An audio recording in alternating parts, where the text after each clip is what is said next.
Welcome students. आज हम class 10th ICSE board का टॉपिक करेंगे अर्थमेटिक प्रोग्रेशन। तो यदि आपने मेरे चैनल को सब्सक्राइब नहीं किया तो सब्सक्राइब कीजिए। जो मैंने पीछे वीडियो डाली हुई है वो देखिए, कंसेप्ट क्लियर कीजिए। तो बीके गोयल मैथ वॉल, इसके अलावा यदि कोई और डाउट्स है तो इंस्टाग्राम पे भी लिख सकते हैं इसी नाम पे, बीके गोयल मैथ वॉल। तो आज क्या है, पहले करेंगे अर्थमेटिक प्रोग्रेशन एपी। उसमें क्या है, एपी क्या है, if in a sequence difference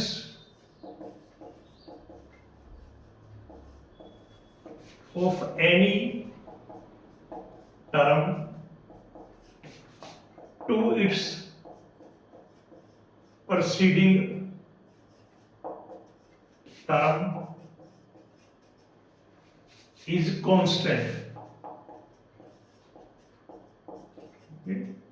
constant और क्या लिख सकते हैं, ऑलवेज सेम। किसी सीक्वेंस को हम अर्थमेटिक प्रोग्रेशन कब कहेंगे, जब किसी भी टर्म, कोई भी टर्म ले लो आप, उसका और उसकी प्रीसीडिंग टर्म का डिफरेंस सेम होगा, कांस्टेंट होगा। That is called arithmetic progression. And this constant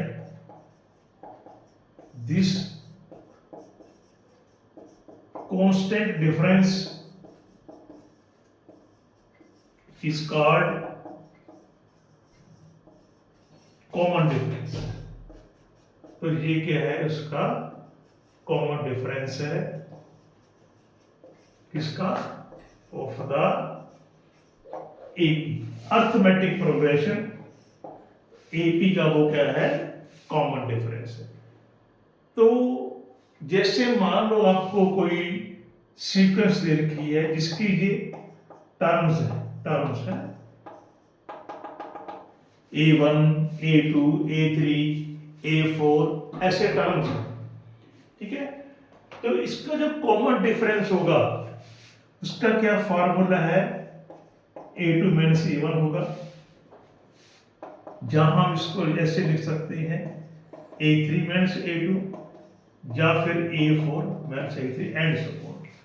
जो यदि आपको टर्म्स दे रखी हैं A1, A2, A3, A4 and so on, तो जो कॉमन डिफरेंस होगा उसका क्या फॉर्मूला है, A2 minus A1 difference of term to its preceding term, और A3 माइनस A2 और A4 minus A3 and so on, ऐसे करते चलेंगे। And this is called common difference. तो किसी एपी की जर्नल टर्म, ठीक है, जर्नल टर्म उसको क्या बोलते हैं, और nth टर्म, एक ही बात है, जर्नल टर्म ऑफ और nth term of an AP. या तो उसको बोल दो आप जर्नल टर्म बोल दो, या बोल दो उसको आप nth टर्म एपी की। उसका ये होता है formula, an equal to a plus n minus 1 D, an equal to a plus n minus 1 D. यहाँ पे जो a है वो क्या है, फर्स्ट टर्म है ऑफ द एपी। जो डी क्या है वो है common difference, common difference of the AP. अब एन क्या है, nth टर्म है, एन की वैल्यू आपको दे रखी होगी या हमने फाइंड करनी होगी।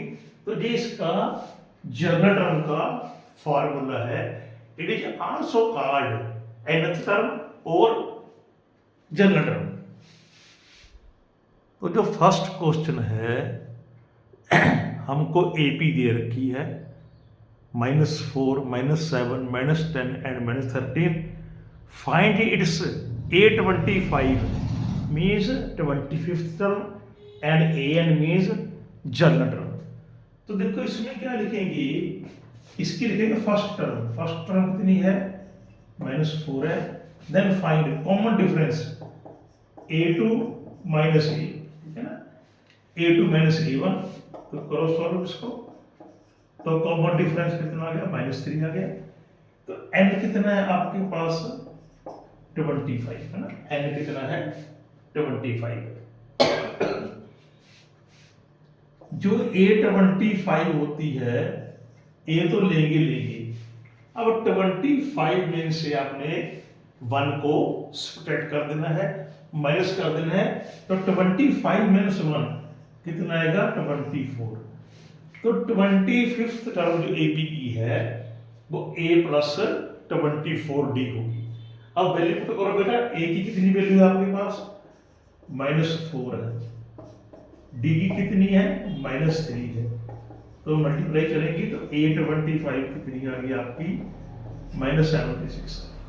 तो इस AP की जो 25th टर्म है वो -76 है। अब हमने an पता करना है, कितनी है an। तो इसका ये होता है formula a plus n-1d। an कितना है a प्लस n-1d। अब इसमें a और d की वैल्यू पुट करनी है ओनली, क्योंकि हमने जनरल टर्म पता करनी है ओनली। तो a कितना था -4, d कितना था -3। जब कॉमन डिफरेंस नेगेटिव में होगा तो पुट ए ब्रैकेट, तो ब्रैकेट डाला करेंगे, नहीं कहीं मिस्टेक हो सकती है कैलकुलेशन में। नाउ ओपन द ब्रैकेट, देखो an कितना आ गया यहाँ पे -3 and -1 आ गया, ठीक है। ये मैं कर देता हूँ -4 -3 and +3, तो -3 and -1 इस AP की an आ गई। तो ये जनरल टर्म होगी, एक आपके पास 25th टर्म होगी। एक बेसिक जो कंसेप्ट है, किसी भी AP की nth टर्म ऑलवेज लीनियर इन n। तो जो nth टर्म होगी उसमें n की डिग्री 1 होगी। तो जो nth टर्म है, nth term of an AP is always, तो क्या है लीनियर इन n, लीनियर इन n। तो उसकी ये फॉर्म हो सकती है an प्लस, ठीक है। तो यदि उसकी डिग्री 1 नहीं है, ज्यादा है 1 से, तो वो क्या है उसकी nth टर्म नहीं होगी AP की। तो ऑलवेज लीनियर इन n की वैल्यू लीनियर होगी। तो यदि आपको nth टर्म दे रखी है तो उसका जो कॉमन डिफरेंस है AP का, देखो कॉमन डिफरेंस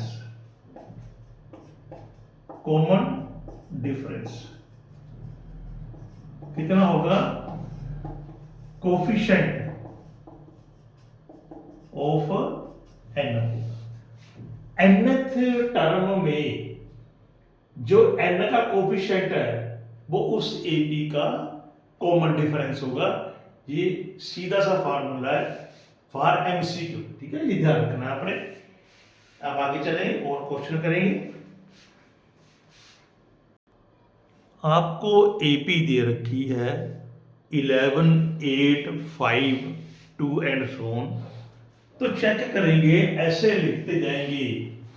जो -150 है इसकी कोई टर्म है, ठीक है। तो इसकी इस AP को लिखते जाएंगे तो कहीं -150 आता है। यदि आता है तो कौन सी टर्म है, नहीं आता तो देखेंगे। तो AP में A फर्स्ट टर्म कितनी है 11 है, जो कॉमन डिफरेंस है A2 माइनस A1 -3। इसको हमने an ले लेना है, an। तो an कितना है -150। A कितना है 11, फर्स्ट टर्म कॉमन डिफरेंस कितना है 8 माइनस 11, और an कितना है -150। तो यहाँ पे भी आप an की वैल्यू पुट करेंगे, ये फॉर्मूला है आपके पास ए एन का, ए प्लस एन माइनस 1 डी, ये आपके पास फॉर्मूला है। तो ए एन कितना है आपके पास -150 है, ए कितना है 11 है, डी कितना है -3 है। इधर आके माइनस हो जाएगा, इसको आप ब्रैकेट ओपन कर दो, ये भी इधर ले आओ, -3n। तो -3n कितना आ गया, -164 आ गया। तो डिवाइड बाय -3, तो देखो कितना आंसर आता है। तो 54 × 2/3, जो n की वैल्यू आई है ये नेचुरल नंबर नहीं है, यहाँ पॉजिटिव इंटीजर नहीं है, तो not belongs to natural number. तो n की वैल्यू हमें नेचुरल नंबर में ही आनी चाहिए या फिर पॉजिटिव इंटीजर हो। तो फिर क्या लिखेंगे, therefore -150 is not any term of the given AP. तो ये गिवन एपी की कोई टर्म नहीं है, ठीक है। यदि n की वैल्यू पूरी आ जाती कैंसिल हो गई, फिर हम लिख देते n की ये उसकी टर्म है, अब इसकी टर्म ये नहीं है। अभी जो हमने an का फार्मूला लिखा, ये होता है an का फार्मूला, ठीक है। तो ये निकालते हैं nth term from the beginning, nth term from the beginning. यदि कहा होगा nth term from last, nth term of an AP from last या फ्रॉम एंड, तो पीछे से, ये तो बिगिनिंग से होता है, फ्रॉम बिगिनिंग, ये फ्रॉम लास्ट एंड। इसका भी फार्मूला ये होता है L - n-1 d। तो फ्रॉम लास्ट में क्या होता है L - n-1 d। यहां पे L क्या है, लास्ट टर्म है, last term of the AP है, और d तो आपको पता ही है क्या होता है, कॉमन डिफरेंस होता है किसका, एपी का। उस जो आपको एपी दे रखी होगी, तो लास्ट टर्म L ले लेते हैं, n की वैल्यू आपको दे रखी होगी भी कौन सी टर्म पता करनी है। तो जैसे मेरे पास एक क्वेश्चन है, find 12th term from the end of the AP. तो ये एपी है आपके पास, देखो गिवन एपी,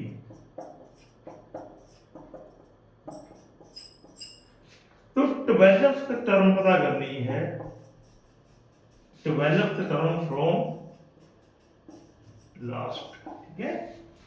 तो 12th टर्म कौन सी होगी फ्रॉम लास्ट में, ये देखते हैं। देखो इसमें जो है, जो ए है ना, वो -2 है, L कितना है -100 है, D निकाल लो, A2 -A1, तो कितना आ गया -2, ठीक है। A2 -A1। तो मैंने ऊपर भी क्या बताया आपको, nth term of an AP from last, ठीक है, उसका जो फार्मूला है, यहां पे कौन सी है, 12th टर्म है। देखो 12th टर्म ऑफ एपी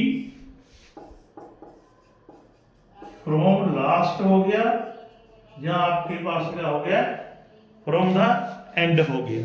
तो 12th term from the last हो गया या एंड हो गया। देखो L कितना है आपके पास -100 है, ठीक है। n कितना है 12, ये n 12 होता है, 12 - 1 × d, ये लो, ठीक है। तो L कितना है यहाँ पे -100 है, n कितना है 12, d कितना है -2। इसको सिंप्लीफाई करते हैं, -100 11 इंटू -2 तो कितना आ जाएगा +22, तो -78 आ गया। तो क्या लिखेंगे 12th टर्म फ्रॉम लास्ट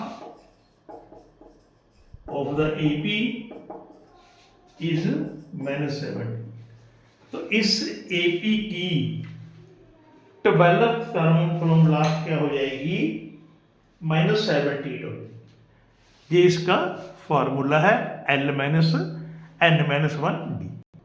तो एक और मेथड है टर्म फाइंड करने का फ्रॉम द लास्ट। उसका क्या मेथड है, ये क्वेश्चन मैंने अभी सॉल्व किया था, दोबारा करके बताता हूं आपको। क्या लिखेंगे इसमें डी निकालो,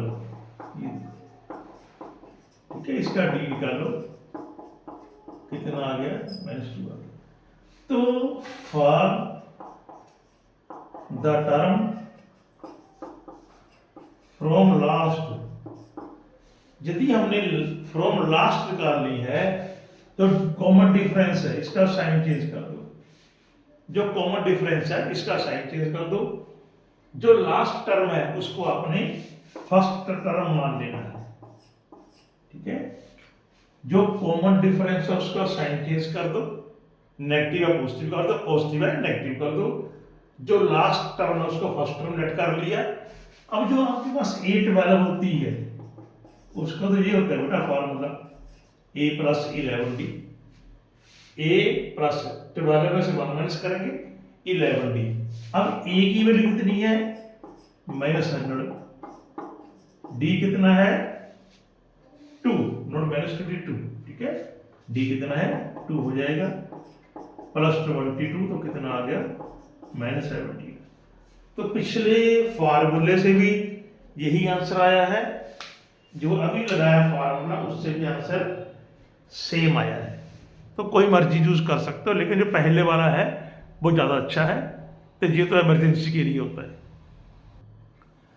एक एपी दे रखी है -4/3, -1, -2/3 एंड सो ऑन 4 × 1/3।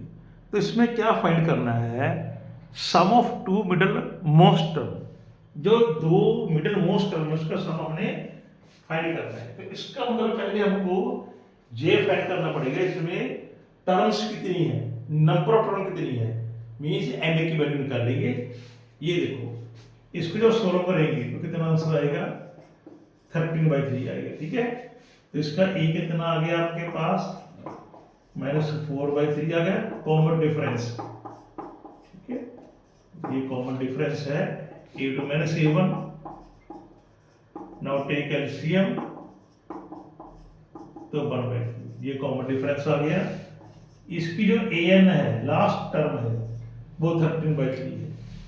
a कितनी है -4/3, कॉमन डिफरेंस कितना है 1/3, और जो an है nth टर्म है या लास्ट टर्म है तो वो क्या है 13/3।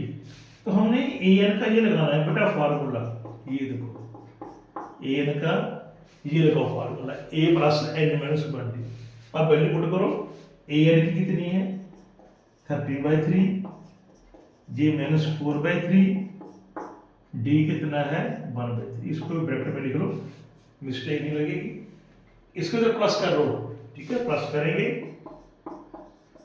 13/3 + 4/3 n-1 × 1/3।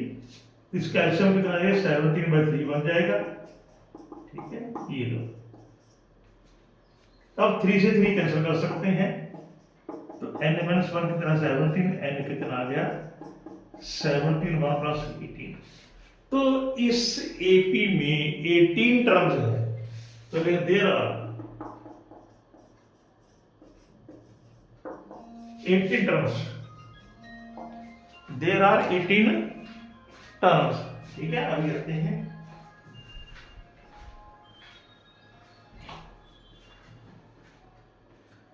हेलो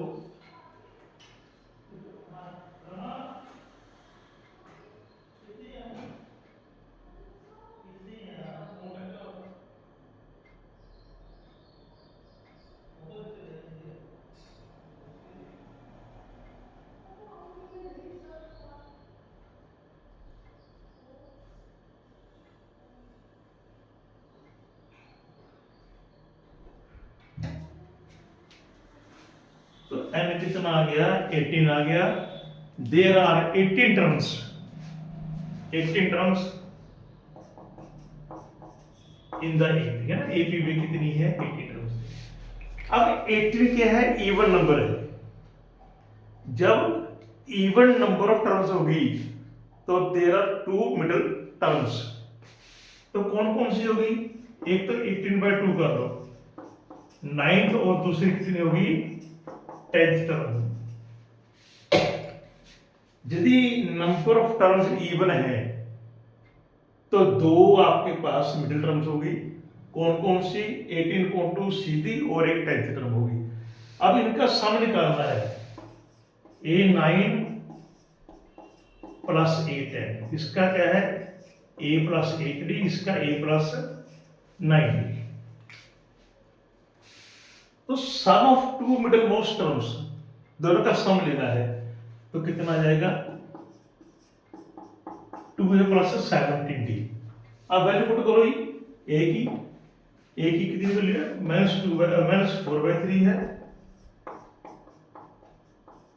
d कितना आपके पास आया था, ये d आया था 1/3 आया था, ये 1/3 आ जाएगा। देखो -8/3 17/3, तो 3 एलसीएम ले लो, 9/3, तो 3 आंसर आ गया। तो जो मिडल मोस्ट टर्म्स हैं उनका सम कितना जाएगा 3 आ जाएगा। जब एपी में नंबर ऑफ टर्म्स इवन होंगी तो there are 2 middle most terms, odd होगी तो एक ही होगी, ठीक है।